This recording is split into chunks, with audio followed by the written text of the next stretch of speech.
Journey to the Center of the Earth by Jules Verne. Chapter 5. Where is the water? The next day, our departure took place at a very early hour. There was no time for even the least delay. According to my figures, it would take us at least 5 days to get back to the place where the tunnels divided. I can never describe all the suffering we endured on the way back. My uncle accepted the suffering in silence, finally convinced that he had made a great error in choosing the eastern tunnel. Hans, that strong man, accepted that all his way with quiet strength. As for myself, well, I must admit, I did nothing but complain about the terrible situation we were in. I expected our supply of water gave out completely on the first day's march. I was so tired that once more I came close to collapsing on the rocky floor. When that finally did happen, Hans and my uncle stopped and tried to comfort me, but I could see that fatigue and lack of water were torturing my uncle as well.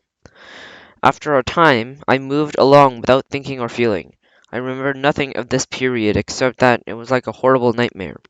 At last, at 10 o'clock in the morning on Tuesday, at the 8th of July, after crawling on our hands and knees for many hours, more dead than alive, we reached the point where the eastern tunnel began. I lay like a dog on the hard, dry lava, unable to rise. Deep groans and sighs passed from my lips. Then I fell into a faint. Soon I felt my uncle lift me tenderly in his arms. In the in the fog that had enveloped my mind, I heard him tearfully say, "Poor boy." I tried to speak, but I could not. I squeezed his trembling hand to show that I was all right. He reached to the ground and brought up his drinking gourd, then put it to my lips. "Drink, poor boy, drink," he said. Had I heard right? Was my uncle mad? Yes, before I could ask myself those questions, it was for the second time. A mouthful of water cooled my parched lips and throat. One mouthful of water, the very last, my uncle said. I saved it at the bottom of my bottle for you. 20 times, 100 times I resisted the temptation to drink. I knew that when we reached this point you would need it to go on. Thank you, dear uncle, I cried. Thank you from the bottom of my heart. And big tears rolled down my fevered cheeks. My uncle smiled at me kindly. Well, there is little doubt what we must do now. There is no more water, and therefore our journey is at an end. Let us return to Snuffles. Go back? My uncle said, speaking to more than himself than anywhere. Must be that way? I cried. Yes, I cried. Go back, and now we haven't a moment to lose. So, my dear Harry, the professor said after a moment's silence, those few drops of water wouldn't have not brought back your energy or courage?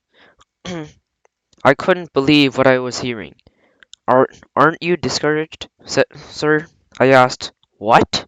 He bellowed. Give up when we are on the verge of success? Never, never shall it be said that Professor Hardwood gave up. And then we must make up our minds to die, I said quietly. No, my uncle answered. Go back and take hands with you. I will go alone. You ask us to leave you? Leave me, I say. I will complete this journey, or I will never return to the surface of the earth.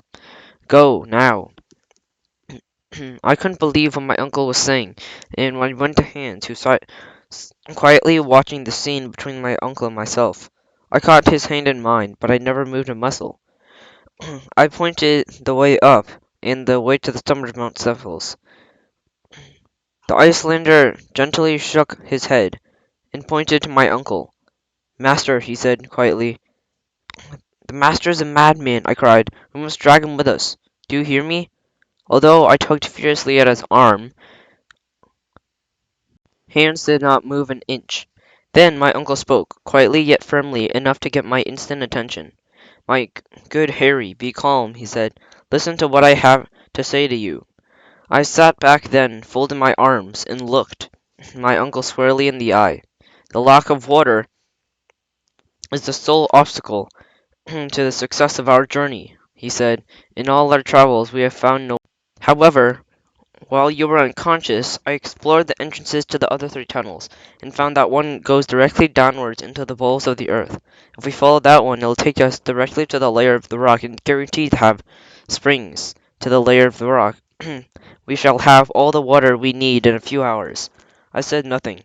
One more day, that is all I asked, he added. If we find no water within that time, I will give up this journey, and we will all return to the surface. I knew how much this journey meant to my uncle and how great a chance he was taking by making this offer. So I had to agree on one day. "Let us go, then," I said. "One day, and we return to the surface, where we belong." N- We now began our second descent, this one into the western shaft. In the tunnel we entered, travel along was a fissure in the earth, probably caused when hot earth began to cool at the beginning of its life. For a geologist, this was a paradise of rock specimens, never before seen by man. I could have spent days just looking and touching the riny rock formations, and threads of copper, manganese, platinum, and gold running through them.